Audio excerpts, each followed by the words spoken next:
Paraditën e së enjtës do të tentojnë sërish të konstituojnë kuvendin.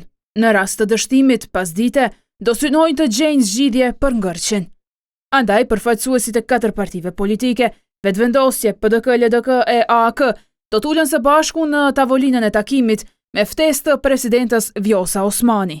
Megjithatë, as ky takim nuk po vlerësohet se do të sjellë ndonjë rezultat.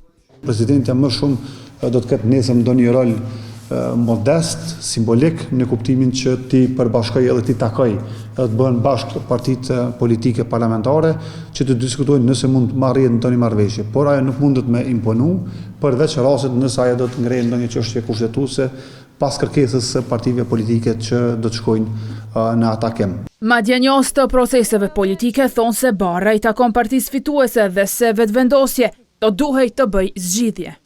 Si do që t'jetë, çfarë do që mund të facilitohet nga presidentja, partia fituese zgjedhjeve, pra Lëvizja Vetëvendosje dhe Zoti Kurti janë ata që duhet të bëjnë hapin drejt krijimit të një shumice në kuvend, sepse për çdo bllokad në demokraci, për çdo rast ku nuk ka shumicë të mjaftueshme një parti, kërkohet krijimi koalicioneve, krijohet kompromis. Të zgjedhurit e popullit dështuan të bëjnë konstituimin e kuvendit për 15 herë radhazi, ndërkohë që Vetëvendosje vazhdon të insistojë që Albulena Haxhiu të votohet kryetare e kuvendit.